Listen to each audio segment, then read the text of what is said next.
De Lourdes à Fatima, en passant par Medjugorje et quantité d'autres lieux de pèlerinage, la Vierge Marie est vénérée et priée avec ferveur.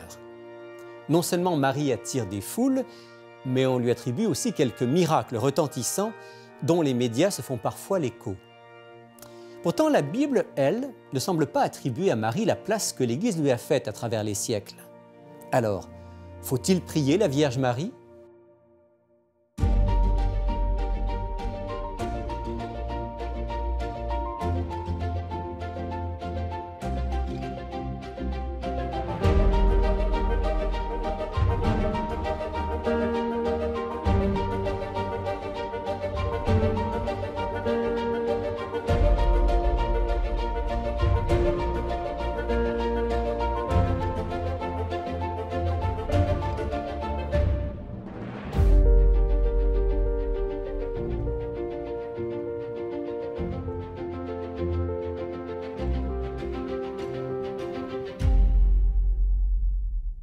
Bienvenue à tous, bienvenue dans Il est écrit. Aujourd'hui, nous parlons de celle qui a été une pomme de discorde entre autres, les églises protestantes et l'Église catholique, celle qui a un rôle central dans l'histoire de l'Église. Je veux parler de la Vierge Marie.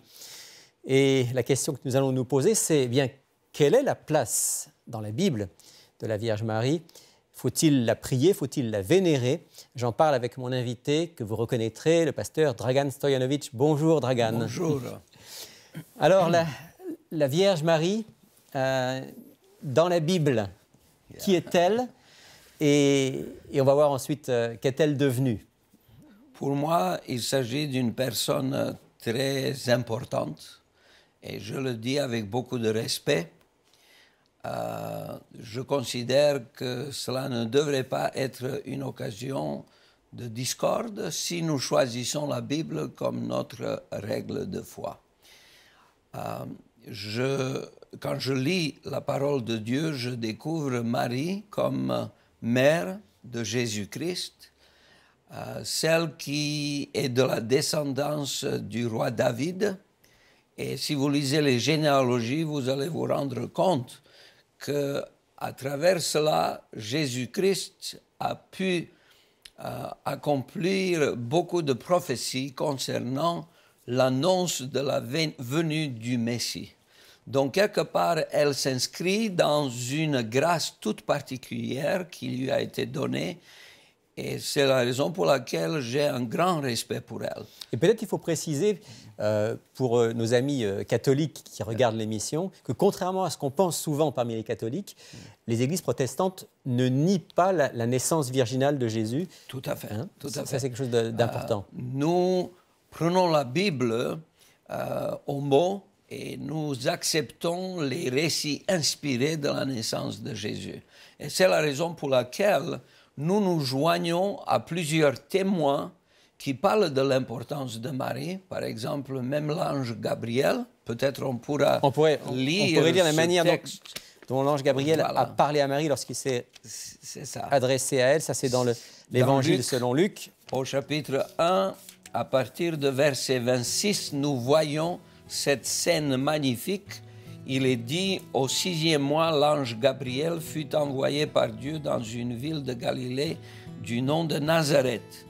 Et au verset 28, il est dit, le nom de la Vierge était Marie. Il entra chez elle et dit, je te salue, toi à qui une grâce a été faite, le Seigneur est avec toi. Donc, avec beaucoup de respect, l'ange Gabriel salue la Vierge Marie. Et c'est la raison pour laquelle nous aussi, nous nous joignons à cette position, à cette attitude qui est une attitude nécessaire, parce qu'il faudrait dire qu'une vraie grâce lui a été donnée. Pendant 9 mois, elle a pu porter un bébé qui était l'accomplissement de tant de prophéties. C'était l'annonce du Messie qui sera le sauveur du monde. Et si Dieu a choisi Marie, c'est sans doute pas par hasard, c'était quand même une femme exceptionnelle. Exceptionnelle. Une grande foi, on le voit dans le contexte. C'est ça. Si on lit aussi le témoignage d'Élisabeth, on se rendra compte aussi qu'elle a dit que Marie était bénie parmi toutes les femmes. Alors pourquoi nous allons nier tout ce qu'elle a dit? C'est une vérité. Cependant, même si nous disons que nous la respectons pleinement comme la mère de Jésus, nous sommes loin d'être d'accord de prier ou d'adresser nos requêtes à elle pour quoi que ce soit, parce que nous avons appris de Jésus à prier à la manière de ses disciples. Et on va certainement y revenir dans un instant. Quelques mots encore sur ce qu'on sait de Marie dans le Nouveau Testament. Ce n'est pas un personnage central du Nouveau Testament, non, Marie, mais de temps en temps, on en parle. Alors, elle est par exemple aux noces de Cana. Tout à fait. Elle est aussi au pied de la croix. Tout à fait. J'aimerais juste mentionner, parce qu'on oublie cela, et cela nous aidera dans l'explication théologique que nous aurons de son rôle. Quand on lit dans Actes au chapitre 1... Livre des Actes des Apôtres au chapitre 1er, oui. Voilà, c'est ça. Alors, on se rend compte à partir de verset 12, après le départ de Jésus. Verset 12 nous dit « Alors ils retournèrent à Jérusalem depuis le mont appelé des Oliviers, qui est près de Jérusalem, à la distance d'un chemin de sabbat. » Pour ceux qui connaissent Jérusalem, le mont des Oliviers, c'est juste à côté. Je dirais, vous passez la vallée de Cédron et tout de suite vous êtes. Quand vous regardez du côté de la place du temple, on voit à une distance de peut-être 200 mètres l'endroit où normalement Jésus aurait été enlevé au ciel. Et le texte dit, quand ils furent entrés, ils montèrent dans la chambre haute où ils se tenaient d'ordinaire. C'était, et il y a la liste de tous les apôtres. Au verset 14, tous d'un commun accord persévéraient dans la prière avec les femmes, avec Marie, mère de Jésus, et avec ses frères. On voit donc son rôle. Elle est parmi les disciples. Parmi les disciples. Elle a les mêmes habitudes et elle prie son Père qui est au ciel. Et je trouve que cela, c'est extraordinaire pour nous rappeler que le rôle essentiel dans la Bible et dans les évangiles tout particulièrement, pour accéder auprès du Père, c'est uniquement donné à Jésus-Christ. Donc Marie elle-même fait partie des disciples de son Fils, si on peut dire ça comme ça. Elle prie aussi Dieu à travers son Fils. Et elle nous donne l'exemple, en fait, de la prière. Comment ça s'est développé dans l'histoire, alors, le fait que Marie soit devenue beaucoup plus que ça, qu'elle soit devenue elle-même celle qui est médiatrice, celle qui intercède pour nous? C'est cela. Je dirais que c'est Irénée de Lyon qui, au IIe siècle, a premier insisté. Donc, avant, nous n'avons pas de traces des éléments dans la liturgie ou aucune trace en ce qui concerne son rôle de médiatrice. Nous avons pour la première fois cette introduction avec Irénée de Lyon, même si ça reste marginal regardant toute l'Église de l'époque. C'est uniquement vers la fin du IIIe siècle que nous voyons plusieurs éléments rajoutés à cette vénération de la Vierge. Ce n'est qu'au concile d'Éphèse en 431 qu'on parle et qu'on lui donne le titre de Mère de Dieu. Le fameux titre Mère de Dieu. Mère de Dieu. Et si vous réfléchissez, vous voyez que c'est cela qui a permis un développement important. Donc à partir du début du 5e siècle, développement de toutes sortes de traditions liées à l'adoration. Il faut que je dise aussi que la première fête de l'Assomption a été fêtée à Jérusalem en 350. Donc c'est déjà le 4e siècle. Mais ce n'est pas devenu une règle. C'est pour la première fois que le dogme de la Vierge Marie et de la prière adressée à elle nous vient du concile de Mayence qui a été en 813. Est-ce qu'on peut expliquer en deux mots ce que c'est l'Assomption? Parce que vous venez de dire qu'à Jérusalem, en 350, on a commencé à fêter l'Assomption. Qu'est-ce qu'on entend par l'Assomption de Marie? C'est un des éléments qui ont permis la création de cette doctrine qui auparavant n'existait pas. Un élément était l'ascension, si vous voulez, mais pour éviter la confusion entre l'ascension de Jésus et l'ascension de la Vierge Marie, on parle de l'Assomption, c'est-à-dire de la croyance qu'elle est partie vivante et qu'elle joue un rôle essentiel dans le salut, dans les activités célestes. Et c'est ainsi que la Vierge Marie était celle qui peut recevoir nos prières. Oui, parce qu'on la présente aussi comme... la reine du ciel. La reine du ciel, on la présente comme sans péché, la fameuse Immaculée Conception. Elle n'a pas le péché originel en elle. Ça, c'est le deuxième aspect. Afin de pouvoir parler de cette prière à la Vierge Marie, il fallait introduire l'Assomption, il fallait introduire la naissance immaculée, donc elle est née sans le péché originel, et cela était essentiel pour que le culte de Marie puisse s'installer. Ça, c'est le développement historique. Et on le redit sans qu'il y ait de fondement biblique. Mais une des questions qu'on peut se poser, c'est pourquoi est-ce que ça a eu autant d'écho dans l'Église? Pourquoi d'abord est-ce qu'on l'a développé et pourquoi ça a eu autant d'écho? Est-ce que le fait que ce soit une femme a joué un rôle? Certainement. Je dirais que au fur et à mesure que le temps a passé, les gens ont perdu la beauté du message de Jésus-Christ. Lorsque Jésus est venu, il est venu pour expliquer le vrai caractère de son Père. Il est venu présenter son Père comme un Dieu d'amour. Quand on a perdu cette notion de Dieu amour, on a petit à petit commencé à garder cette image de Dieu sévère, Dieu qu'on a du mal à approcher. Et automatiquement, le rôle du médiateur de Jésus-Christ a commencé à pâlir aussi. C'est ainsi qu'il fallait trouver un personnage une figure rassurante. Une figure rassurante. Comme quand on vient chez sa mère, c'est ainsi que la Vierge Marie devient la mère de l'Église, non pas seulement la mère de Dieu, la mère de l'Église, et elle nous reçoit avec beaucoup de tendresse et les gens se confient très facilement. Mais vous avez rappelé que ça, c'est lié à une déformation du vrai visage de Dieu. Exactement. Ouais. Parce que le vrai visage de Dieu est un visage d'amour. Ce Dieu qui veut entendre les prières de ses enfants. Est-ce qu'on pourrait montrer bibliquement que cette notion d'une médiatrice entre Dieu et les hommes n'a pas de fondement et qu'il y a un seul médiateur, c'est-à-dire le Christ? Tout à fait. On pourrait, par exemple, il y a plusieurs textes, mais choisissons 1 Timothée au chapitre 2. Première lettre de Paul à Timothée. Au chapitre 2. Chapitre 2. Quand on peut lire, l'apôtre Paul demande à ce que, en tout premier lieu, il y a des requêtes, des prières, des intercessions.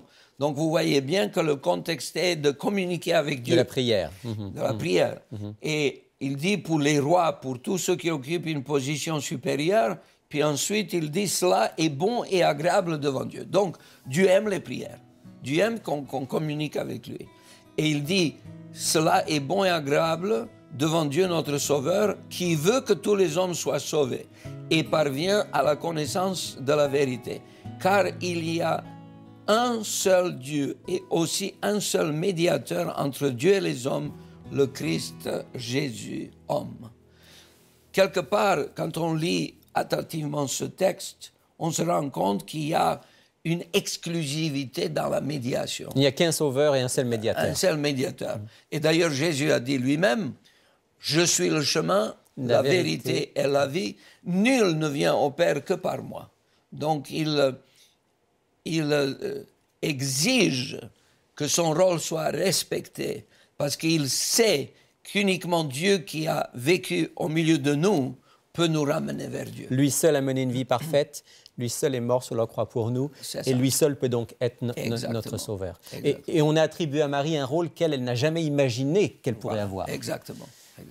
Un seul médiateur, Jésus-Christ, on s'adresse au Père à travers Jésus. C'est ça. Maintenant, il y a une autre question encore par rapport à Marie, parce que Marie est devenue aussi cette femme qui va apparaître à certains moments, qui va donner des messages. Il y a toute cette question aussi du contact avec les morts.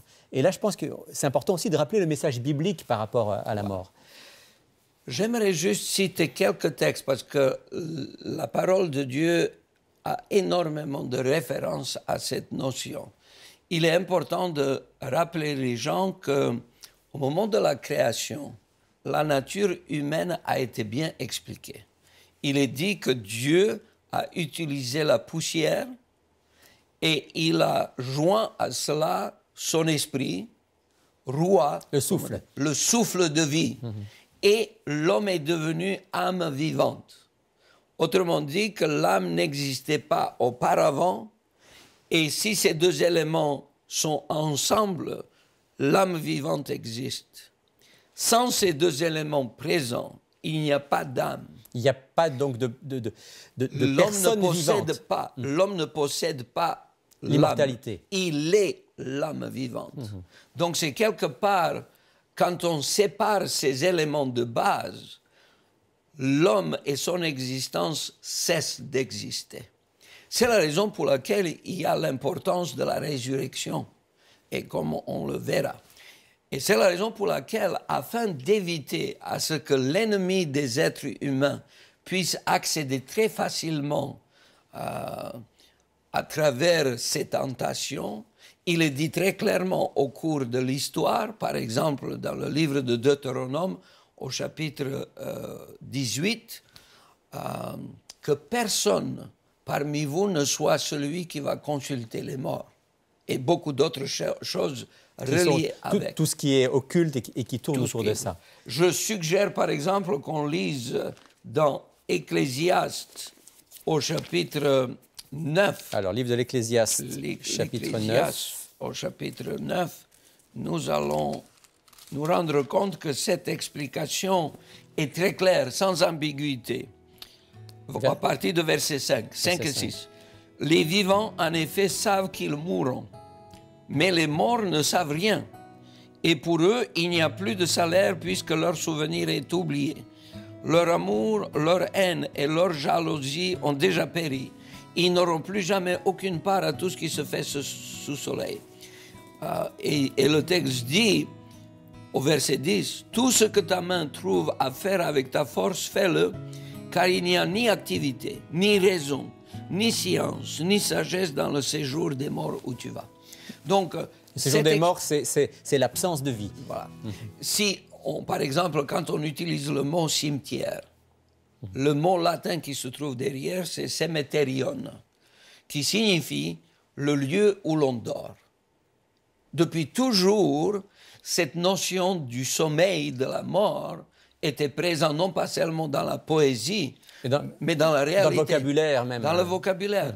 Et il est tout à fait normal qu'on parle de la résurrection dans ce contexte-là. Imaginez que lorsqu'on meurt, on part tout de suite au paradis. Imaginons, même si la Bible ne le confirme pas.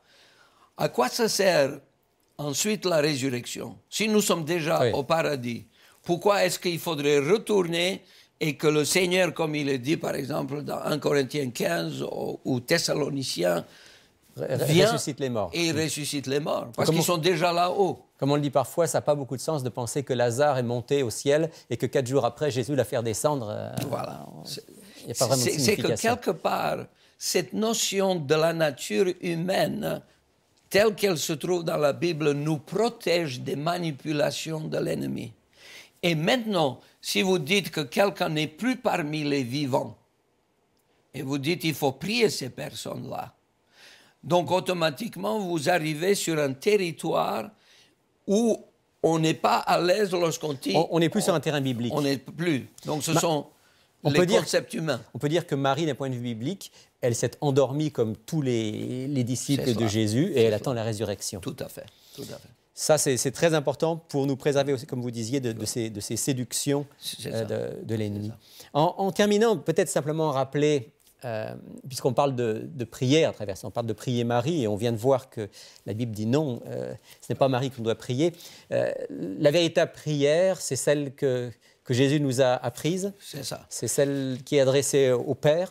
Et d'ailleurs, les disciples ont demandé à Jésus, est-ce que tu peux nous apprendre comment prier? Et Jésus a dit dans sa réponse, le texte dit, voici comment vous devez prier. Et ensuite, il commence, notre Père qui est aux cieux. Autrement dit, il a bien expliqué que la personne de Dieu est centrale. Dans la communication, nous nous adressons à Dieu à travers, au nom de Jésus-Christ, le seul médiateur. Et nous avons la certitude que le Saint-Esprit, qui habite à nous, parce que nous sommes le temple du Saint-Esprit, est celui qui examine nos cœurs et qui formule nos requêtes, nos manières de nous exprimer de telle manière à ce que nos prières viennent à Dieu d'une manière qui convient, conforme à sa volonté. Et que nous puissions espérer recevoir la réponse. Merci de ces explications, Dragan. Et certainement, il y aura des questions autour de cela. Voilà. Nos auditeurs ne manqueront pas de nous poser. Voilà. Est-ce qu'on pourrait terminer en priant ensemble, comme on le fait d'habitude, pour que Dieu puisse nous éclairer? Voilà. Notre bon Père Céleste, merci beaucoup pour ta parole qui nous indique ton amour. Merci pour la personne de Jésus-Christ, qui est le seul médiateur entre nous et toi. Et merci parce que le chemin, l'accès qui nous mène auprès du trône de la grâce, Jésus l'a montré et il nous a permis d'avoir la certitude quand nous prions de recevoir la réponse. Je te demande de nous bénir tous et de nous ouvrir les yeux afin que nous puissions respecter le ministère de médiation de Jésus-Christ et que toutes nos prières puissent être faites comme Jésus nous a enseigné de le faire. Au nom de Jésus, Amen.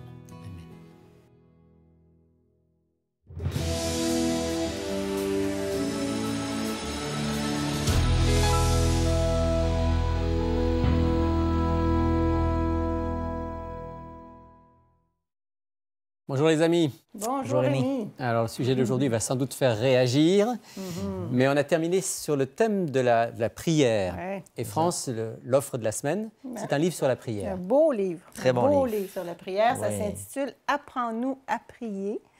C'est un livre, moi, que je compare un petit peu à un petit livre de méditation. En fait, la façon qu'il est fait, ce livre-là, c'est qu'on a toujours d'abord un sujet, donc un titre. On a un verset, une question, réponse, puis on termine avec une petite prière. Puis, Très simple. On apprend.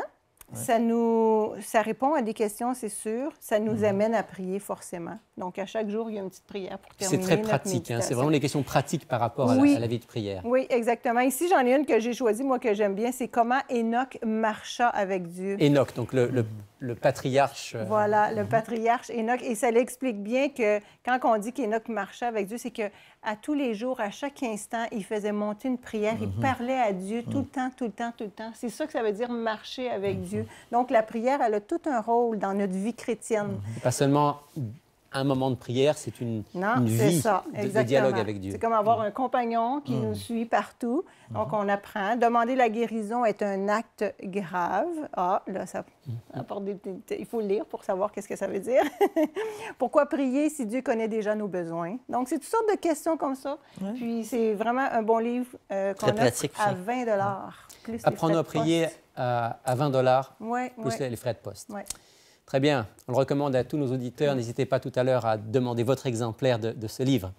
Je tourne vers toi, Sylvain, avec une question d'auditeur, comme on en a souvent. Exactement, c'est ça. On a ici une petite question. Puis c'est bien que les gens prennent le temps de nous écrire là, pour pouvoir recevoir toutes ces questions-là, parce qu'il y a des gens, définitivement, comme Colette, peut-être qui se pose la même question. Donc, Colette nous a écrit via notre site web. Elle pose la question suivante. Est-ce possible que des gens soient décédés, soient au ciel et reviennent pour nous parler?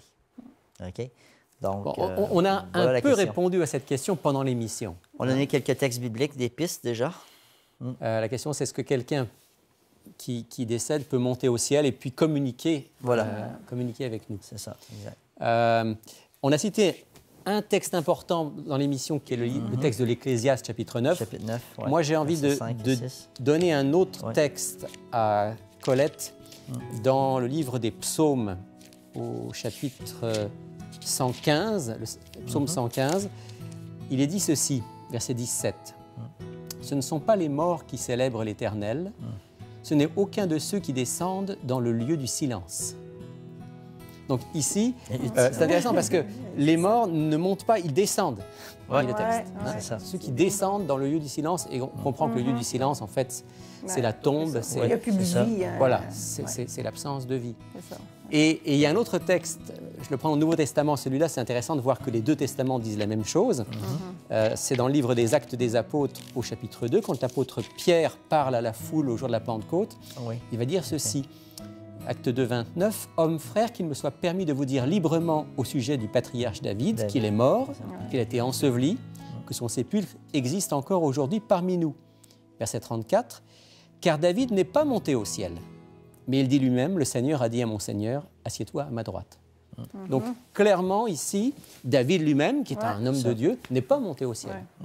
Donc, on peut répondre à Colette, les morts ne montent pas au ciel, ils sont dans l'attente de la résurrection.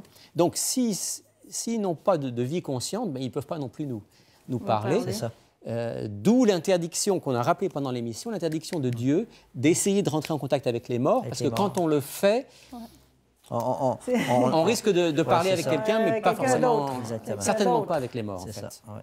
Quelqu'un qui aime nous tromper. Absolument, absolument. Ouais. En quelques mots, ce qu'on peut dire à Colette pour lui répondre, c'est certainement, comme tu disais, Sylvain, une question que beaucoup se posent. Oui. Merci à Colette, merci à vous deux. Merci. Et maintenant, à nos auditeurs, si vous voulez vous procurer notre offre de la semaine, n'hésitez pas à le faire. Le livre « Apprends-nous à prier », voici nos coordonnées. Pour effectuer votre commande, écrivez-nous à Il est écrit, casier postal 99, succursale Rosemont, Montréal, Québec, H1X3B6.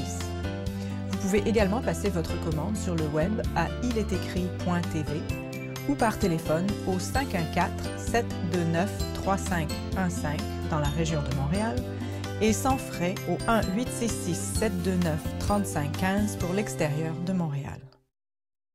Je ne doute pas que le thème de l'émission d'aujourd'hui aura suscité des réactions, des questions, des interrogations, peut-être même des objections. Alors n'hésitez pas à prendre contact avec nous pour nous faire part de vos réactions justement. Je vous rappelle notre site web, ilétécrit.tv. La semaine prochaine, on se retrouve pour un tout autre sujet. Mais d'ici là, souvenez-vous, il est écrit « L'homme ne vivra pas de pain seulement », mais de toute parole qui sort de la bouche de Dieu.